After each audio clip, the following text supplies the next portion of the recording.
Beri nama pedang ini Naga Puspa. Selamatkan dia. Jangan sampai jatuh ke tangan pendekar berwatak jahat.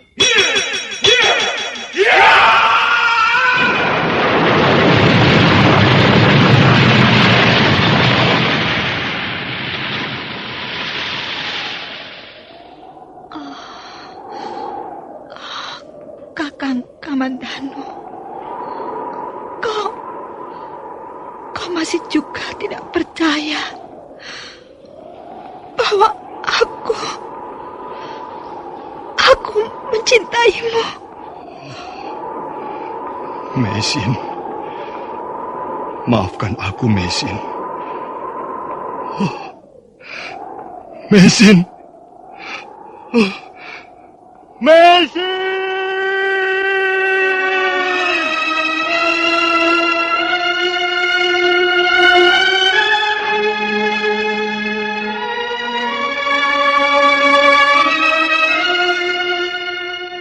Tutur Tinula.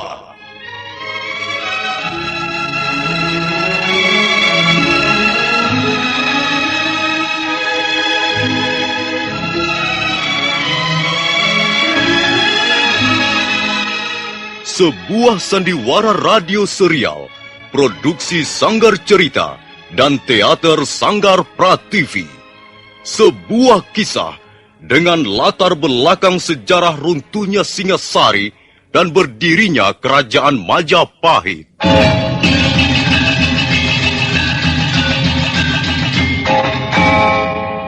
Sandiwara ini didukung oleh pemain-pemain radio yang sudah ternama. Ferry Fadli, Ivone Rose, dan Eli Ermawati.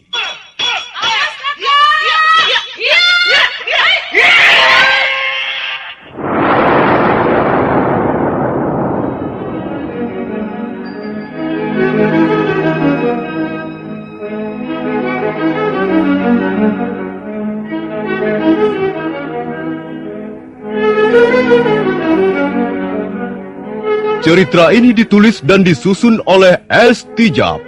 Teknik dan montase dikerjakan oleh M. Pranoto dan Edwin Sutandi. Sutradara Bambang S. Kali ini mengetengahkan episode kedua dengan judul Kisah dari Seberang Lautan.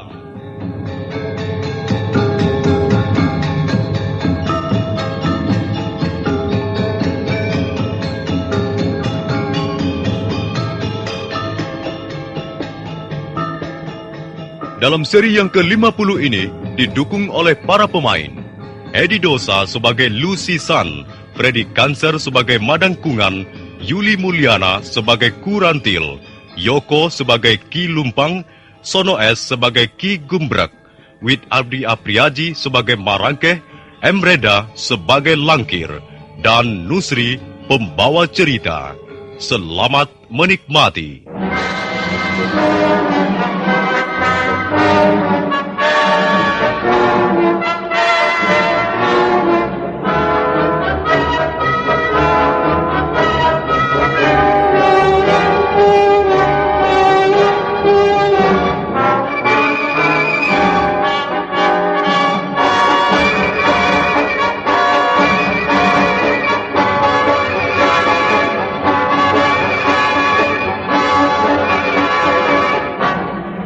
Langkir menghunus pedang Naga Puspa.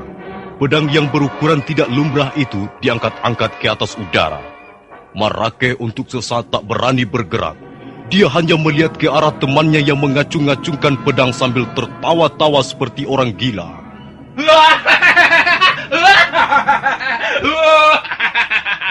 Ayo, siapa yang berani melawan aku sekarang? Ayo, Marake. Ambillah pedang ini dari tanganku kalau kau berani. Langkir. Langkir.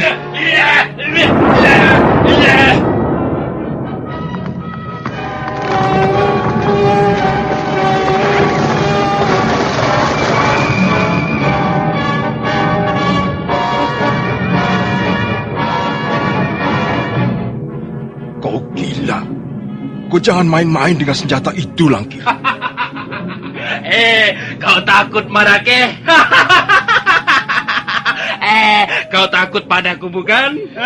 Langkir. Tawamu itu. Tawamu seperti bukan tawamu yang aku kenal, Langkir. Kau kesurupan. Kau seperti orang yang kesetanan. Langkir. Hentikan permainan ini. Hentikan. Aku temanmu sendiri. Aku Marake. Apa kau tak mengenaliku lagi, Langkir? Tentu saja aku mengenalimu, Marake.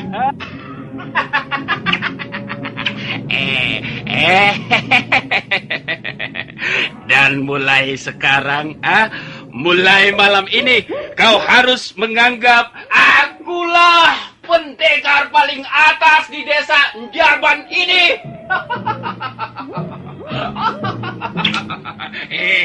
Aku jauh lebih unggul dari Madangkungan. Tidak bisa begitu, Langkir. Bagaimanapun Kakang Madangkungan adalah pimpinan kita. Tidak. Akulah pimpinan pendekar Njaban. Bukan lagi Madangkungan. Kalau ada orang yang berani melawan aku, dia akan kubinasakan. Langkir terus mengamuk dengan membabatkan pedang naga puspa ke kiri atau ke kanan. Sekali waktu pedang itu menebas pohon atau batu padas hingga roboh dan hancur. Tapi mendadak Langkir berhenti. Marake dapat melihat wajah temannya itu menegang dan matanya melotot dengan hebat sekali. Tubuhnya menggigil seperti kedinginan. Kemudian tubuh yang menggigil itu bergetar. Tangan Langkir mengejat-ngejat dan terayun-ayun ke atas. Langkir. Langkir.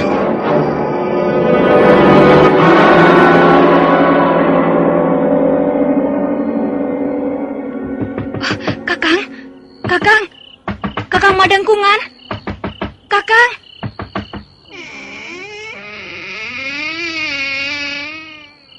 Bagaimana, Kurantil? Kau berhasil? Celaka, Kakang. Aku sudah berhasil mencuri pedang itu. Tapi kenapa? Mana pedang itu? Mana? Kakang, di tengah jalan Langkir mencegat aku dan pedang itu direbutnya. Kurang ajar, Langkir. Pakar makan tanaman. Jangan, Kakang. Langkir seperti orang gila.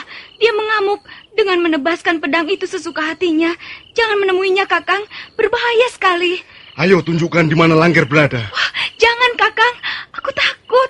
Ayo tunjukkan, cepat. Kalau dia tidak mau menyerahkan pedang itu, akan kubunuh. Ayo cepat.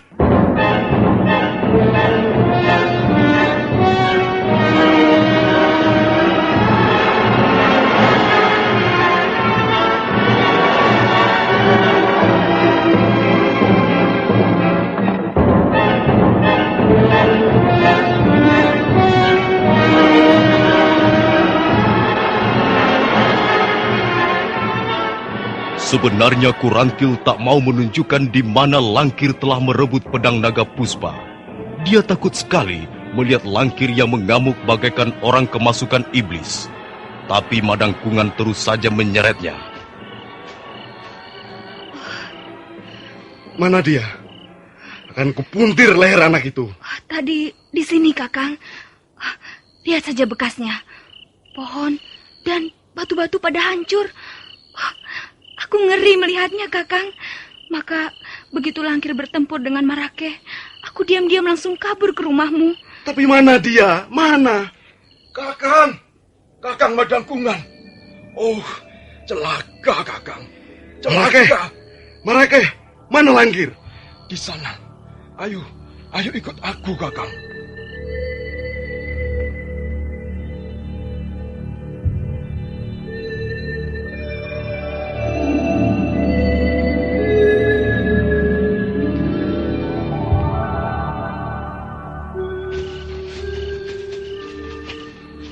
Lihat, Kakang. Langkir telah mati. Mati? Oh. Ya, Tadi dia mengamuk seperti orang kesurupan, Kakang.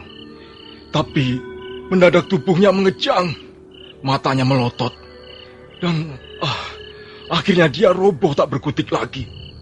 Dari telinga dan mulutnya keluar darah kental kehitam-hitaman, Kakang. Mengerikan sekali, Kakang. Coba kalian minggir. Aku akan melihat lebih jelas. Hati-hati, Kakang.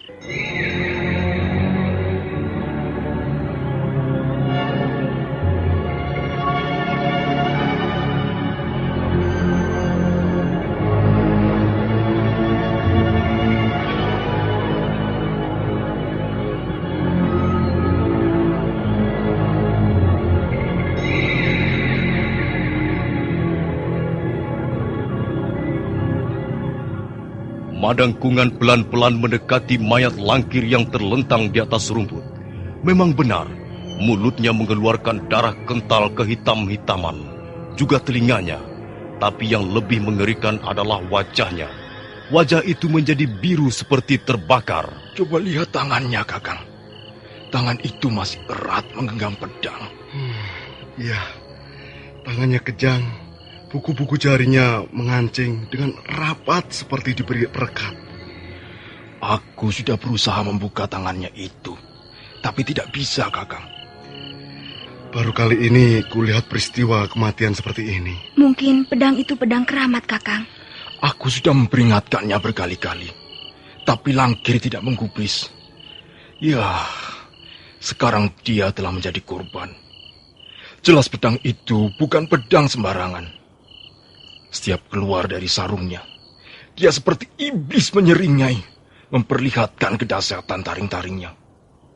Sebaiknya pedang seperti itu dimusnahkan saja, Kakang. Tidak, aku yang harus memiliki pedang seperti ini seterusnya. Jangan, Kakang. Lebih baik kembalikan saja pedang itu ke orang asing itu. Tidak, aku berkata tidak. Aku bisa. Aku mampu membawa pedang semacam ini. Aku bahkan pernah mengenal jenis senjata ini atau senjata lain yang tak kalah dahsyatnya. Aku bisa memelihara senjata seperti ini. Kau tidak usah khawatir. Marakeh, kau pegang tangan ini. Kau mau apakan, Kakang? Bodoh. Bagaimana aku bisa mengambil pedang itu tanpa harus mengerat jari-jari Langkir satu persatu?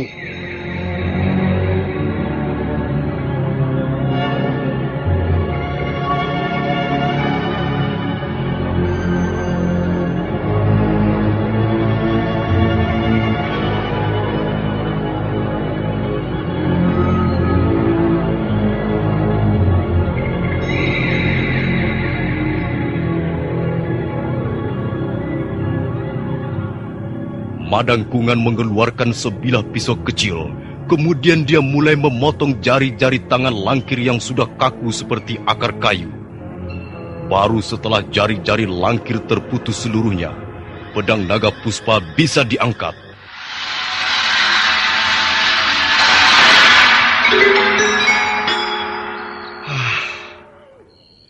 Akhirnya benda ini jatuh juga ke tanganku. Bukankah itu yang kau idam-idamkan, Kakang? Kau kelihatan lebih perkasa dengan senjata itu, Kakang Madang Kungan. Ya, laki-laki dan senjata merupakan saudara kembar yang tak dapat dipisahkan. Laki-laki tanpa senjata yang handal, sama halnya macan tanpa gigi. Ada apa, Kakang? Ada sesuatu yang bergerak dari dalam pedang ini. Sesuatu yang mengalir dengan deras sekali. Menyembur ke dalam urat-urat nadiku. Dia semakin kuat mendesak. Dia menghisap kuat sekali. Kakang, lepaskan benda itu. Lepaskan. Lemparkan sarung pedang itu, Marakeh. Cepat, cepat. Dia menghisap kuat sekali. Seperti akan memusnahkan seluruh kekuatanku.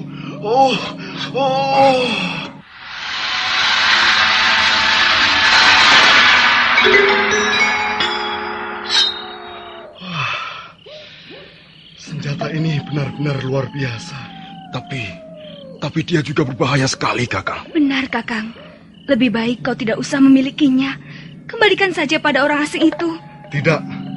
Dia akan menjadi milikku selamanya. Tapi Tapi aku tidak ingin melihat kau seperti Langkir. Aku Madangkungan, bukan Langkir.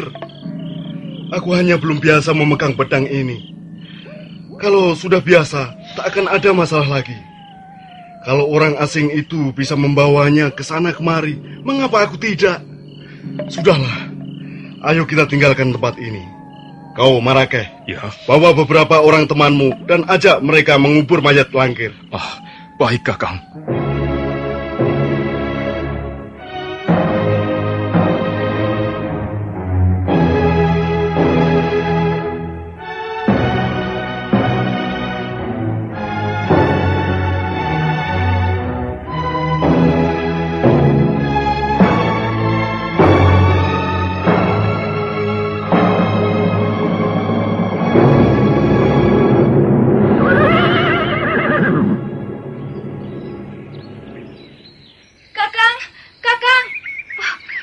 Kemana kau, Kakang?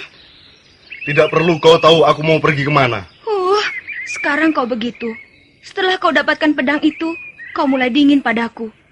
Pasti sekarang ini aku tampak jelek di matamu, bukan? Jelek dan menyebalkan. Soalnya kau selalu ingin tahu urusanku. Mengapa aku tidak boleh tahu? Ini urusan laki-laki. Persoalan antara laki-laki dengan laki-laki. Kau jangan turut campur. Kakang, tidak biasanya kau pergi dengan kuda. Kau mau kemana sebenarnya? Ke Pongging. Ke Pongging? Mau apa kau ke sana? Menemui seseorang. Siapa? Aku harus membereskan urusanku dengan orang itu. Urusan apa? Dan siapa orang yang akan kau temui itu? Kurantil. Ini adalah persoalan dendam lama. Kuperingatkan agar kau jangan ikut campur. Tidak. Aku harus tahu siapa orang itu. Siapa yang akan kau temui di Pongging? Kau jangan mendesakku. Aku harus tahu. Kau harus mengatakannya padaku. Baiklah. Akan kukatakan siapa orang itu. Aku ke Pongging untuk menemui kakakmu.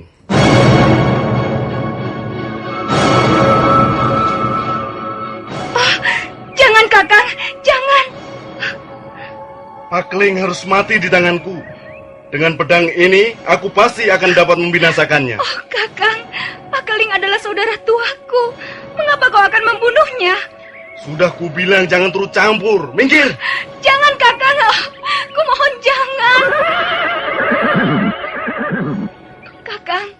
Kakang Madangkungan.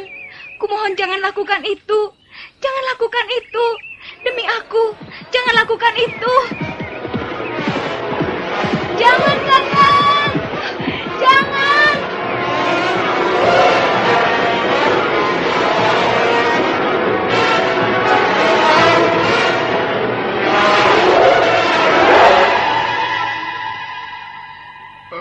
Sungguh, Tuan. Saya tidak tahu, Tuan. Bohong. Kau pasti tahu. Saya tidur pulas di bangku panjang ini sampai pagi, Tuan. Saya tidak tahu apa yang terjadi, Tuan.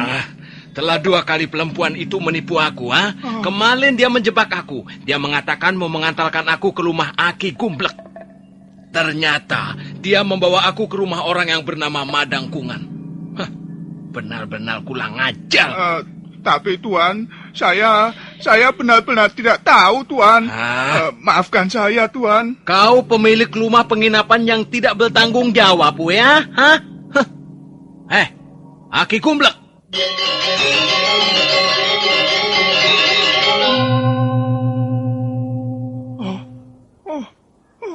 Kemana dia pergi? Cepat sekali dia menghilang. Setelah menyebut Aki Gumblek, terus lenyap begitu saja. Ada urusan apa lagi dia dengan ahli obat itu?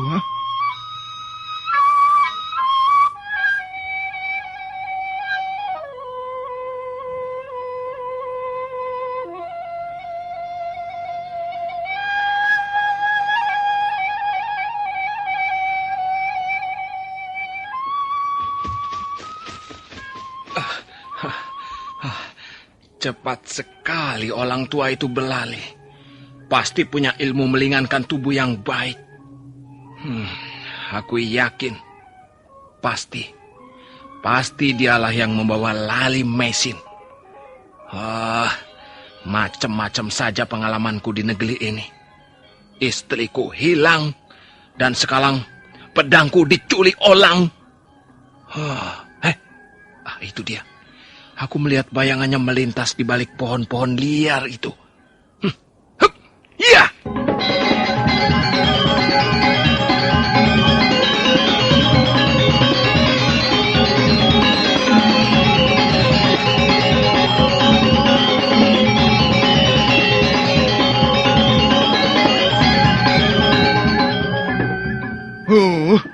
Kau yang bikin gara-gara, Kurantir.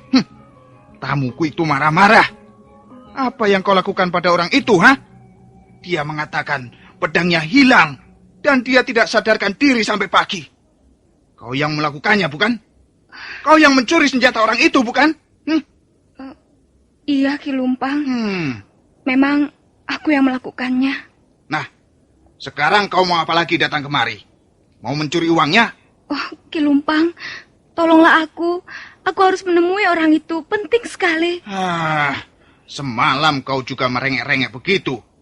Dan nyatanya, kau menemuinya hanya untuk mencuri barangnya. Oh, tolong Ki Lumpang. Ini persoalan nyawa manusia. Nyawa Pak Keling kakakku terancam. Lalu kau mau apa? Mau apa? Aku mau menemuinya. Tidak ada. Bohong. Dia sudah pergi. Kalau tidak percaya, lihat saja kamarnya. Dia pergi kemana? Tadi dia di sini. Begitu melihat Aki Gumbrek, dia lalu pergi mengejar. Entah ada urusan apa, aku tidak tahu. Aki Gumbrek? Kalau begitu, aku harus pergi ke rumah ahli obat itu.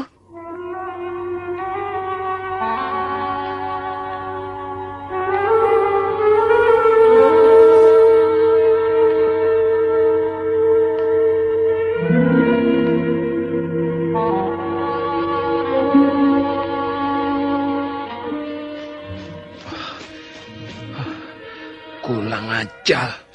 Orang tua itu mengajak main kucing-kucingan rupanya.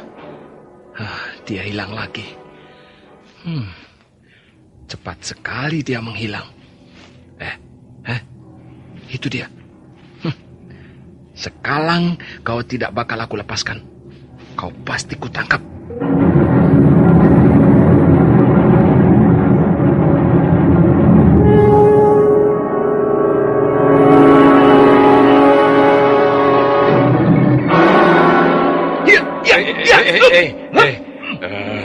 Ini ada apa ini?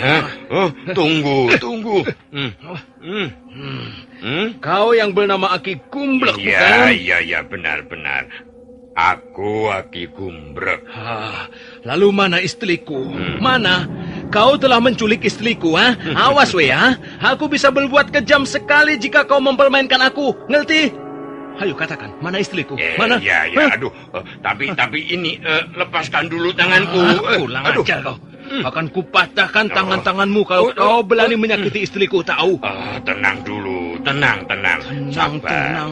Kalau kau ingin mengambil istrimu, mari ikut aku.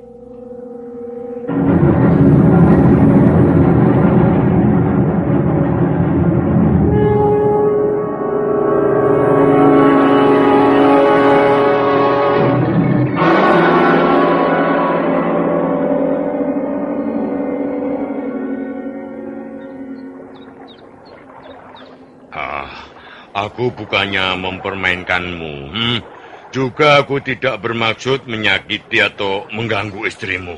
Lalu mana istriku? Kalau sampai terjadi apa-apa dengannya, kau yang harus menanggung akibatnya. Istrimu tidak apa-apa. Sekarang sudah mulai sembuh. Sudah menjadi segar kembali. Aku tidak percaya sebelum kau bawa aku menemui istriku. Tahu? Ayo sekarang mana? Tunjukkan. Jangan hanya bicara kau, ayo. Mari, ayo masuk ke rumahku.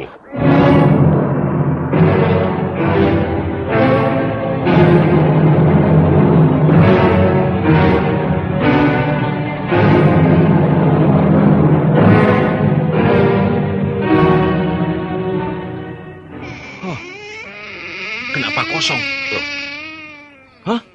Mana istriku? Oh, iya.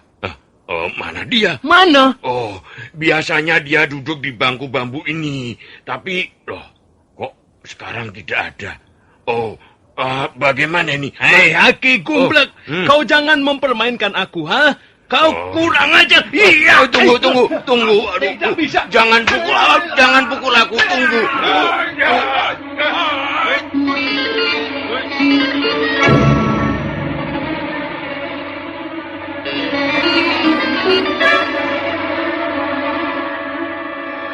Pendekar Low sangat marah.